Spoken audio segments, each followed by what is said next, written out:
El día de hoy vamos a hablar de otosclerosis. Entonces, bueno, previo a pasar a la patología en sí, me parece importante saber bien la anatomía del oído, ¿ya? Entonces, como sabemos, el oído va a estar constituido por el oído externo, el oído medio y el oído interno. En esta patología principalmente las estructuras que más nos van a interesar son las estructuras del oído medio y del oído interno. Siendo así, el oído medio va a estar delimitado por un techo en la parte superior, por un piso en la parte inferior, por una porción lateral en la parte timpánica, lateral o externa, y por una porción interna. ¿Ya? ¿Qué estructuras van a ser importantes? Bueno, tenemos que en el piso va a estar la trompa de Eustaquio que va a conectar con la nasofaringe.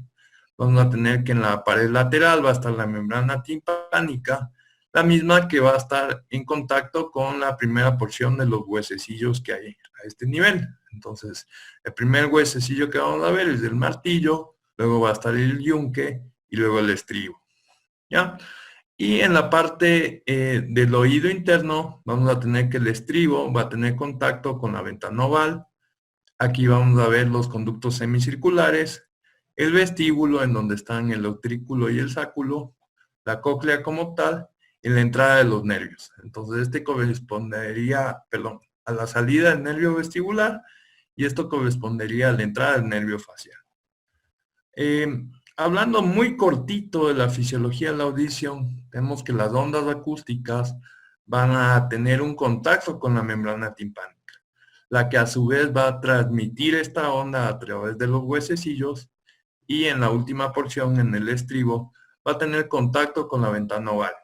Entonces, esas ondas van a viajar a través de la perilinfa, a nivel del vestíbulo y de la cóclea, y luego van a salir a través de la ventana redonda. Es muy importante para esta charla conocer la anatomía tomográfica del oído. Entonces, por eso voy a explicar algunos cortes coronales y axiales de las estructuras que más nos van a interesar para esta charla.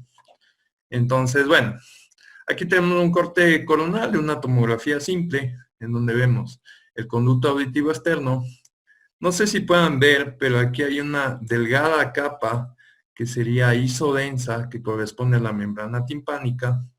Aquí va a estar el martillo, una porción del yunque, vamos a tener la mastoides, el techo del oído medio, una porción del piso del oído medio, y aquí vamos a tener la porción timpánica del nervio facial. Esta va a ser la porción laberíntica del nervio facial y la cóclea, que vamos a tener el giro secundario y el primario. En este otro corte coronal hecho en diferente disposición, vamos a ver que vamos a ver de mejor manera algunas estructuras. Entonces aquí vamos a ver de mejor manera el martillo, vemos más el yunque, y aquí donde les he puesto un 1 va a estar un músculo que va a ser muy importante, que es el músculo tensor del tímpano. Y este va a estar inervado, como vemos aquí, por la rama timpánica del facial. Entonces, bueno, vemos la rama laberíntica del facial y la cóclea. En este último corte coronal de esta tomografía simple, les puse esto porque aquí van a estar las estructuras que nos van a interesar en esta patología. Entonces vemos una porción del yunque, vemos ya al hueso estribo y vamos a ver la ventana oval. Que estas son las estructuras que más nos van a interesar, al menos en la etapa temprana de esta patología, de las cuales ya les voy a hablar. Aquí podemos ver otras estructuras como son, perdón, el conducto semicircular superior, el conducto semicircular lateral, el vestíbulo y la cóclea. En cambio, estos son cortes axiales. Entonces vamos a tener que aquí tenemos el exceso epitimpánico, vamos a tener el martillo, el yunque, aquí vamos a tener la porción lateral del conducto semicircular, aquí va a estar el vestíbulo y esto va a corresponder a la cóclea. De la misma forma, en otro corte coronal, axial, perdón, Sí, en otro corte axial, esta toma es muy importante porque aquí vamos a poder ver el martillo, el yunque, el estribo, que se ve muy bien, está ligeramente hipodenso en relación a los otros huesos, pero podemos ver la base del estribo, la rama anterior y la rama posterior, y aquí vamos a ver la ventana oval. De la misma forma, aquí vamos a ver a la cóclea, y esto corresponde a la porción lateral de los conductos semicirculares.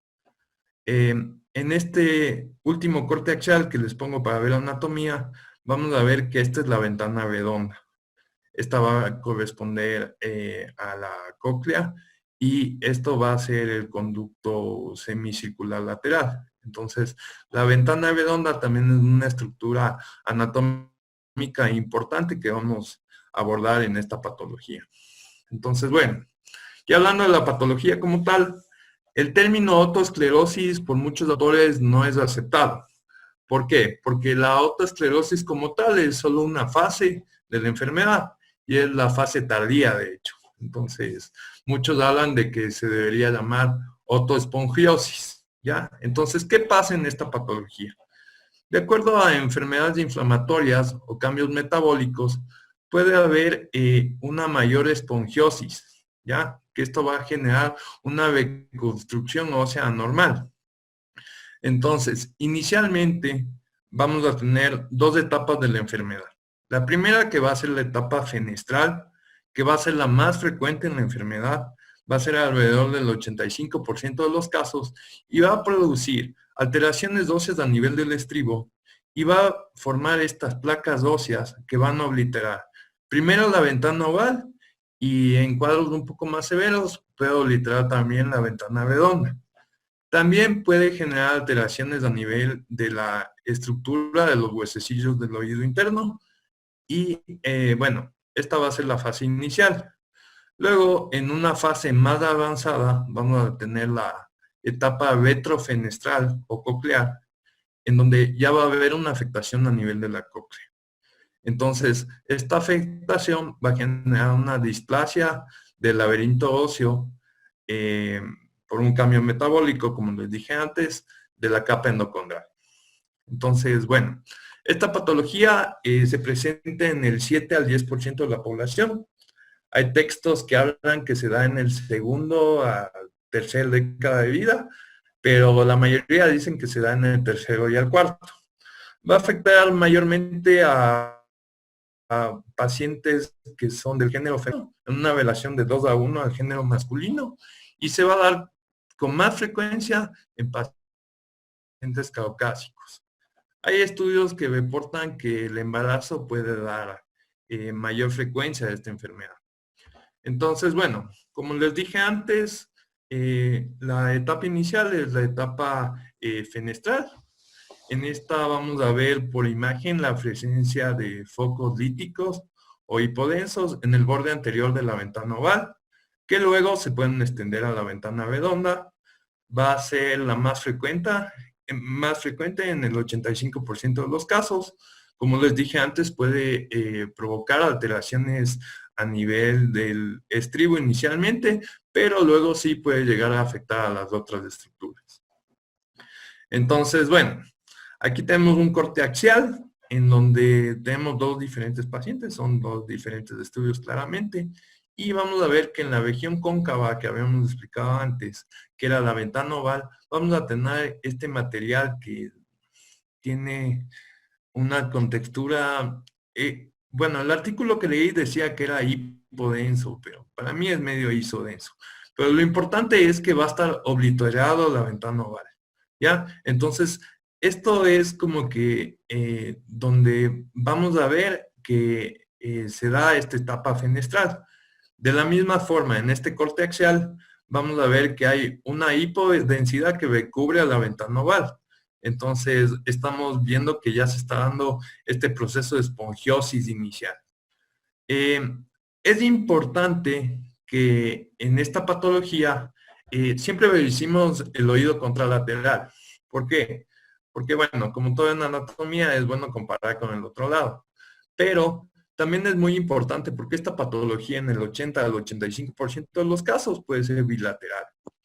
Entonces, bueno, aquí tenemos cortes axiales y cortes coronales. Estos pacientes son distintos, por si acaso, los de arriba y los de abajo. Entonces, bueno, aquí en el oído izquierdo podemos ver cómo ya hay una capa de mayor densidad que va a estar obliterando la ventana oval. Entonces hicieron un comparativo con el oído derecho y vieron que en el oído derecho también había una afectación. En estos cortes coronales vemos cómo aquí está iniciando la obliteración de la ventana oval y hicieron un chequeo con el oído contralateral y vieron que también estaba iniciando un proceso de obliteración de la ventana oval. Entonces, por eso siempre es importante chequear los dos oídos. Aquí tenemos dos cortes coronales en donde podemos ver aquí, bueno, no se ve tan bien, pero vemos como la esponjiosis sale de la rama anterior del estribo y ya está obliterando la ventana oval. Y bueno, en este otro ejemplo también vemos que incluso está comenzando, ¿no? Porque esta densidad es un poco mayor al de esta. Pero en sí, marca la obliteración de la ventana oval. Aquí tenemos un corte coronal en donde vamos a ver que también va a haber una obliteración de este tejido de la ventana redonda. Entonces, ya les voy a hablar de clasificaciones, pero eso involucra que la enfermedad está avanzando. Si es que ya va hacia la ventana redonda, la enfermedad avanza. Y en este corte axial vemos que este tejido va a obliterar la ventana redonda. Entonces, eso quiere decir que está avanzando. Como les dije antes, en esta etapa puede haber también una alteración a nivel de la disposición de los huesecillos, ¿ya? Entonces aquí tenemos el martillo y este es el yunque, pero el yunque no tiene esta disposición, se ha ido hacia anterior. Entonces en este caso de este paciente hablaban de que había una dislocación. Pero esta patología puede producir fusión de los huesos entre sí y también puede producir fractura de los huesecillos del oído medio. Bueno, ya hablando de la otosclerosis coclear o retrofenestral, va a ser la fase a la cual avanza esta patología. Entonces, bueno, como dijimos antes, produce una displasia del laberinto óseo en la capa endocondrial de la cóclea. Va a tener una fase activa que va a darse por una imagen de baja señal que va a darnos este signo del halo, que ya les voy a explicar. Y si es que esta etapa de la enfermedad avanza, podemos ver otro signo que se llama el signo de doble anillo. En esta va a haber una nueva clasificación que ya les voy a hablar y vamos a ver los diferentes grados de afectación de la cóclea. Entonces, bueno, aquí tenemos un corte axial y un corte coronal, en el cual vemos este halo, que es hipodenso, que está alrededor de la cóclea. En esta imagen me parece que se ve mejor este halo. Este sería el signo del halo en una otosclerosis coclear o retrofenestral. Aquí vemos que la enfermedad ha avanzado más, entonces ese halo que al principio era delgadito, vamos a ver que es más grueso. Entonces este se refiere al signo del doble anillo, que como vemos está envolviendo bastante a la cóclea. Y bueno, en este corte axial, ¿no? Y en este corte coronal vemos lo mismo, ¿no? Mayor engrosamiento del signo del halo que habíamos visto inicialmente. Entonces, bueno, como les dije antes, hay diferentes clasificaciones para esta enfermedad. Tenemos esta clasificación de Baylon, que es la clasificación antigua. Y básicamente en esta clasificación vamos a ver cómo le dan mucho enfoque a la etapa fenestral. Entonces vamos a ver las alteraciones de las ramas del estribo, sea la anterior o la posterior. Vamos a ver en esta etapa 1B si hay una obliteración de la ventana oval menor a 1 milímetro. En la etapa 2 si es que es mayor a 1 milímetro. Y en la etapa 3, si es que ya hay una afectación mayor, que incluso puede llegar a la ventana redonda. Y recién en la tipo 4, comienza a hablar de las hipodensidades pericocleares. Entonces, en el 2005, estos señores Simmons y Fanning hicieron esta nueva clasificación, que como vemos aquí, el grado 1 habla solo de lo fenestral. Entonces, En el grado 2 ya vamos a ver cuáles son los niveles de afectación que se pueden dar. Entonces, el 2A va a ser en el primer giro de la cóclea, el 2B va a ser en el segundo giro de la cóclea, el 2C va a ser en todas las estructuras que están alrededor de la cóclea, y el grado 3 va a ser cuando ya produce un patrón difuso alrededor de las estructuras de la cóclea. Entonces, eh, de acuerdo a la información que yo revisé, dicen que no es que este sea malo o este sea mejor o nada, sino que son complementarios porque el uno se enfoca en la parte fenestral y el otro se enfoca en la parte coclear. Bueno, uno de mis tutores del Axis me facilitó este artículo que me pareció muy bueno. Es de la revista Radiológica de Bélgica. Y aparte de que es muy bueno para estudiar porque tiene unas imágenes muy buenas, que muchas de esas imágenes fueron usadas para esta charla, eh, también tiene esto, que me parece muy importante. Entonces, aquí dice cuáles son los ítems fundamentales que hay que poner en el informe radiológico para dar una buena ayuda preoperatoria. Entonces, dentro de estos ítems, vamos a ver el tamaño y la localización de las placas que se dan durante el proceso de esponjiosis. Vamos a ver cómo está la ventana oval, cómo está la ventana redonda, cómo están los canales del nervio facial, si es que hay alguna patología inflamatoria en el oído medio, cómo está la integridad de los huesecillos del oído medio. Entonces, como les dije antes, puede haber alteraciones de la fijación, fusiones o fracturas. ¿Cómo van a estar la región de los senos y la región yugular? Si es que va a haber alguna alteración patológica en el oído interno y, como les dije antes, algo que es muy importante, revisar el oído contralateral, ya que puede ser en el 80 al 85% de los casos bilateral. En esta charla no he hablado mucho de resonancia magnética. Los estudios dicen que no se han reportado muchos casos a nivel de resonancia magnética. No es que no sea buena, sí es bastante buena, pero la tomografía nos da muchos datos característicos. Pero bueno, encontré este póster que me pareció chévere porque dice que la resonancia magnética es muy buena en cuanto al diagnóstico diferencial.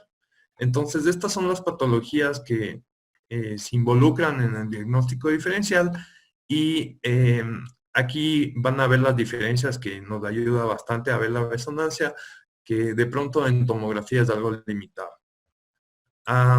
Bueno, en conclusión, vamos a tener que el término otoesclerosis es mal usado porque hablamos de una otoesclerosis en la fase de displasia, o sea, en la fase ya tardía. Entonces, como dicen muchos, debería llamarse otoesponjiosis, pero bueno, ya nada. De ahí vamos a tener que la otoesclerosis puede ser fenestral o retrofenestral o coclear y que por lo general, o sea, primero es esta y luego avanza a esta. La tomografía, como vemos, es un estudio muy bueno que nos aporta mucho en la anatomía y nos permite hacer el diagnóstico de esta patología. Y como les comenté con anterioridad, la resonancia magnética nos da muchos datos en cuanto al diagnóstico diferencial, si es que queremos reafirmar una impresión diagnóstica que tuvimos antes. En cuanto al informe radiológico, debe ser muy detallado, ya que es vital para el planeamiento preoperatorio del paciente en este caso. Y bueno, muchas gracias a todos y a los tutores de radios asociados.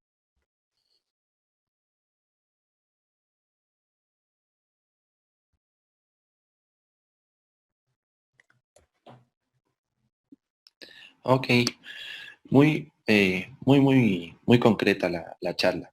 Es verdad que el término otoesclerosis se utiliza para denominar a toda la enfermedad, pero cuando hacemos la descripción de áreas radiolúcidas o de áreas más bien hipodensas en el hueso, justamente en el área adyacente a la ventana oval o pericocleares, es mejor utilizar el término otoespongiosis. ¿Ok? Entonces, está bastante bien. creo que hubiera sido chévere ver un poco más acerca de los diagnósticos diferenciales, pero con respecto a la otoesclerosis como tal, creo que es lo que tenemos que saber de forma básica. Hay que revisar muy detalladamente